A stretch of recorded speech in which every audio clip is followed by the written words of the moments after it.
어제 갈라디아서를 끝내고 오늘 다시 사도행전으로 들어갑니다. 사도행전 16장 1절에서 5절까지를 읽겠습니다.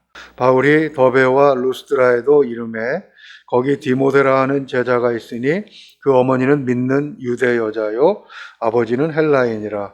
디모데는 루스드라와 이고니온에 있는 형제들에게 칭찬받는 자니 바울이 그를 데리고 떠나고자 할새 그 지역에 있는 유대인으로 말미암아 그를 데려다가 할례를 행하니 이는 그 사람들이 그의 아버지는 헬라인인 줄 다 알미로라. 여러 성으로 다녀갈 때에 예루살렘에 있는 사도와 장로들이 작정한 규례를 그들에게 주어 지키게 하니 이에 여러 교회가 믿음이 더 굳건해지고 수가 날마다 늘어가니라. 아멘. 요 15장과 16장 사이에서 갈라디아서가 쓰여졌다고 신학자들이 주장을 합니다. 그래서 15장이 가장 극명한 논쟁이었던 율법과 은혜의 문제를 우리가 살펴보기 위해서 갈라디아서를 마무리했지요. 갈라디아서에서는 율법을 다시 지키는 것, 율법의 내용이 문제가 아니라 율법의 외형적인 것을 지키고 율법의 내용은 지키지 않는 것은 마치 성인이 다시 초등학생과 같이 그렇게 통제를 받으려고 하는 것과 같다라고 말씀을 하셨습니다. 그러면서 이제 바울은 바로 그러한 사상을 가지고 2차 전도를 떠나게 된 것이죠. 사도행전의 저자 누가는 15장 40절에서부터 사도 바울의 행적만을 기록하고 있습니다. 원래는 바나바와 바울이 함께 전도 여행을 했었지요. 그러나 여기서 마가 때문에 헤어지고 나서 바나바와 마가는 구브로 섬으로 가고 바울은 그 구브로 섬을 제외한 나머지 교회들을 방문합니다. 본문은 그 가운데 1차 전도 여행을 했던 그 갈라디아 지방 중에서 더베와 루스드라에 있었던 일을 기록하고 있습니다. 루스드라는 바울이 전도하는 중에 14장 19절 이하를 보게 되면 돌에 맞아 거의 죽었다가 살아난 곳이죠. 그리고 이것을 다시 방문했을 때 바울은 아주 특별한 사람을 한 사람 만나게 됩니다. 그 이름이 오늘 본문 1절에 기록되어 있는데 디모데라고 기록이 되어 있죠. 그의 친가, 즉 아버지는 헬라인이고 외가, 어머니 쪽은 유대인입니다. 어머니는 예수를 믿는 사람이죠. 바울이 1차 전도 여행 때 전한 복음을 영접하고 그리스도인이 된 가족인 것입니다. 그러니까 디모데는 반쪽 유대인이죠. 왜 바울은 3절 말씀처럼 그를 선교 여행에 동참을 시키는가? 그는 어떤 사람이었기에 그를 데려가는가? 그는 착한 사람인가? 착한 사람만 선교사가 될 수 있나? 그렇게 우리가 한번 질문을 해볼 수가 있는데요. 가장 이해가 어려운 것은 3절 중반절에 보면 그를 데려다가 할례를 행합니다. 15장에서 그렇게 격렬한 논쟁을 펼쳤던 것이 무엇입니까? 바로 구원과 할례는 아무 상관이 없다는 것이었잖아요. 그런데 왜 디모데를 또 그렇게 할례를 행하게 해서 그를 데리고 가는가? 우리는 이 부분을 좀 생각을 해보려고 합니다. 우선 디모데가 누군가 하는 것을 오늘 본문이 그리고 성경 여러 곳에서 구체적으로 설명을 해주고 있습니다. 그래서 제목을 그렇게 한번 정해봤어요. 디모데의 선교적 자질 이렇게 한번 정해봤습니다. 그는 정신적으로는 유대인입니다. 유대인은 아들에게 가문의 지위와 재산이 상속되는 가부장적 사회인 것은 맞습니다. 그러나 아주 특이한 점이 있는데 아버지가 유대인이고 어머니가 이방인일 때는 거기서 태어난 아들을 유대인으로 인정하지 않습니다. 반대로 디모데처럼 아버지는 헬라인 이방인인데 어머니가 유대인일 때는 오히려 유대인으로 인정을 한다는 것이죠. 그 이유는 디모데후서 3장 15절에 이렇게 되어 있습니다. 또 어려서부터 성경을 알았나니 성경은 능히 너로 하여금 그리스도 예수 안에 있는 믿음으로 말미암아 구원에 이르는 지혜가 있게 하느니라. 디모데는 어려서부터 성경을 알았다. 누구에게 배웠겠습니까? 헬라인인 아버지는 성경을 몰랐지요. 디모데후서 1장 5절을 보게 되면 바울은 디모데에게 이는 내 속에 거짓이 없는 믿음이 있음을 생각함이라. 이 믿음은 내 외조모 로이스와 내 어머니 유니게 속에 있더니 내 속에도 있는 줄을 확신하노라 라고 말합니다. 즉 디모데는 외조모와 어머니를 통해서 어려서부터 구약 성경을 읽게 되었고 그리고 배우게 되었다는 것입니다. 왜 아버지가 아니고 어머니에게서 배우는가? 이게 고대의 그 교육 체계를 보게 되면 바로 이런 문제에 대한 해답을 볼 수가 있습니다. 우리 갈라디아에서 살펴본 것처럼 로마의 귀족들은 자기 자녀들이 성장할 때까지 누구에게 맡긴다고요? 노예인 초등교사, 몽학 선생에게 맡긴다고 그랬습니다. 그리고 그 아들이 성인이 됐다고 인정될 때까지 후견인을 둡니다. 그들이 바로 노예지요. 아주 엄격하게 훈육을 시킵니다. 그리고 일반인들도 이렇게 대부분의 교육은 그 품에 안고 있는 아이를 품에 안아서 기르는 어머니가 시켰다는 얘기입니다. 아버지들은 나가서 전쟁하고 돈 벌고 그러기 바빴기 때문에 어머니가 아이들의 그 사상적 그리고 인격적인 성장을 이렇게 시키는 교육의 주체가 되었던 것이죠. 유대인에게 있어서 특히 이것이 심했는데 무엇보다도 정신교육, 즉 신앙교육은 아이들이 어렸을 때 어머니에게서 배우게 되는 것은 유대인도 역시 마찬가지였습니다. 그렇기 때문에 모친이 유대인인 아이들은 구약 성경도 알고 유대인의 믿음을 디모데처럼 가지게 되는 것이죠. 유대인은 이렇게 혈통보다도 정신과 마음을 더 중요하게 여겼던 민족입니다. 그건 지금도 마찬가지라고 합니다. 디모데는 바로 유대인이 그대로 인정하는 유대인이었던 것이죠. 그는 칭찬받는 사람이라고 2절에서 말씀하고 있죠. 그가 칭찬을 받는 것은 물론 착하기 때문입니다. 그러나 착하다는 것만 가지고 칭찬을 받을 수는 없습니다.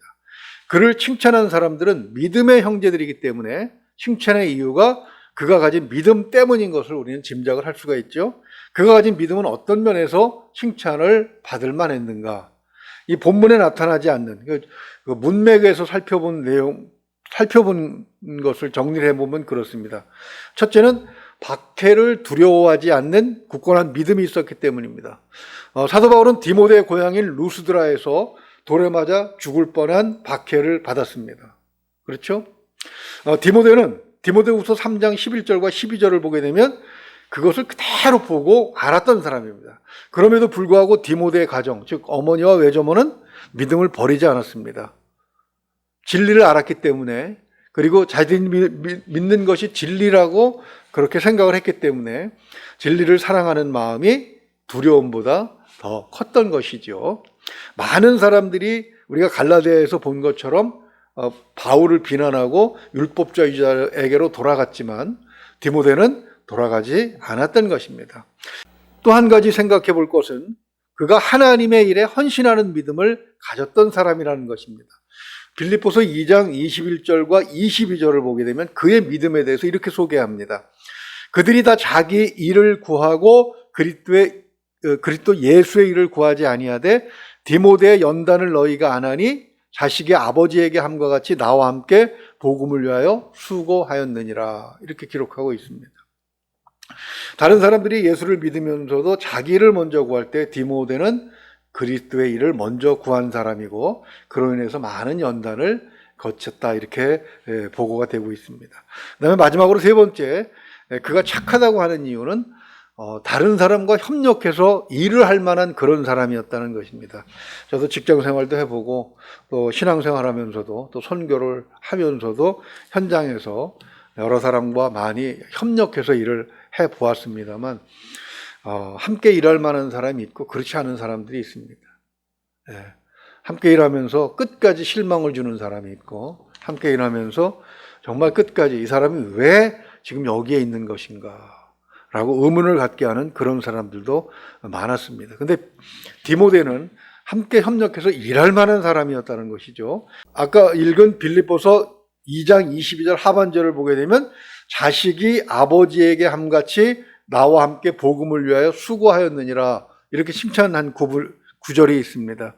디모데는 스승 바울을 대할 때마다 아버지를 섬기는 것처럼 그렇게 했다는 것이죠. 그래서 바울은 고린도전서 1장 17절을 보게 되면 디모데를 이렇게 평가합니다.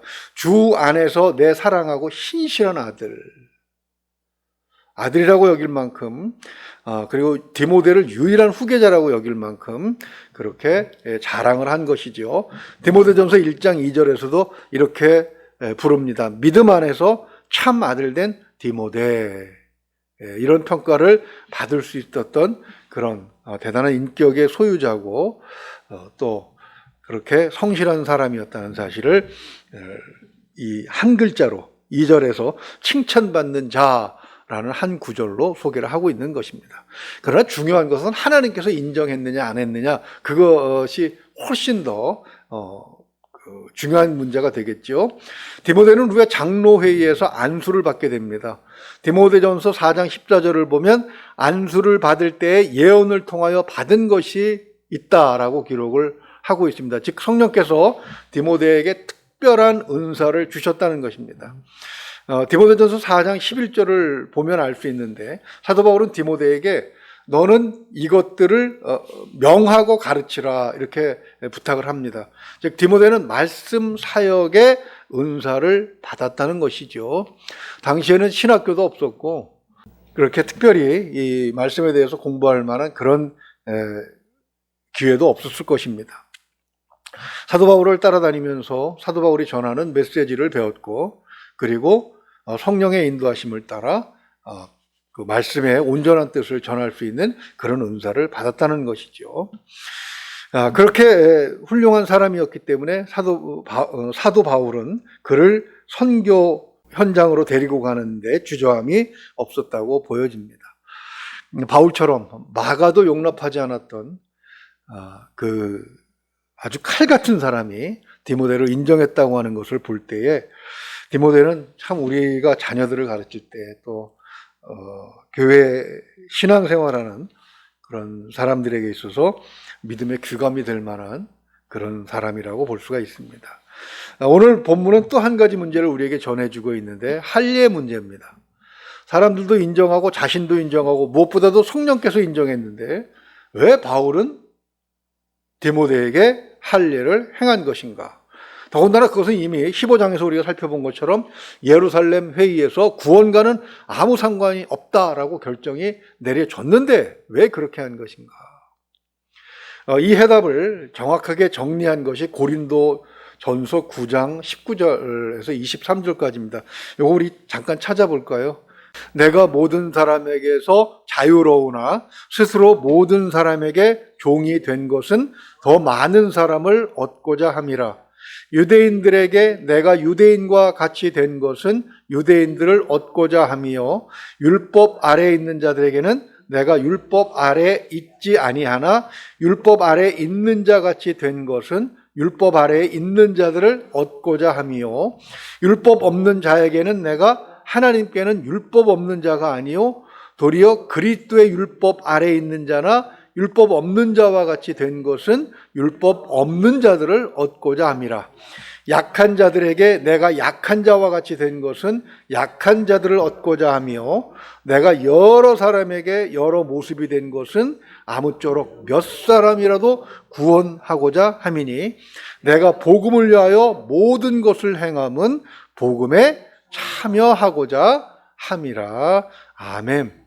할례는 구원과는 아무 상관이 없지만 그죠? 그래서 디모데는 이미 구원을 받은 사람이지만 그는 할례와 같은 율법에서 자유로운 사람이라는 그런 뜻입니다. 그러나 디모데는 이방인들과 유대인들 모두를 위해서 사역할 사람이고 나중에 교회 지도자가 되어야 될 사람입니다. 그 초대교회에는 유대인과 이방인이 섞여 있었어요. 그래서 이방인에게든 유대인에게든 그죠? 걸림돌이 될 만한 것을 다 치워주어 버린 것입니다. 참 바울도 지혜롭고요. 자기의 후대의 인도자가 될 사람을 위해서 그런 결정을 내린 것 보면 참 대단한 사람이라는 생각을 해보게 됩니다. 그러면서 나이가 먹어서 이 할례를 받았다고 하는 거 얼마나 아팠을까라는 생각을 좀 해보게 됩니다. 원래 할례는 단지 8일 만에 행하는 것이잖아요. 아이가 고통을 잘 모를 때 행하는 것인데 이게 성인이 거의 다 되어서 이 할례를 행했는데 무엇 때문에 한 겁니까? 복음 때문에 했다는 것입니다. 이 고린도전서 9장 19절에서 23절을 읽으면 세상과 복음을 전하는 사람의 자세가 얼마나 달라야 하는지에 대해서 알 수가 있습니다. 세상은 어때요? 강한 자 앞에서는 비굴하고 약한 자는 찍어 눌러서 위에서 군림하려고 합니다.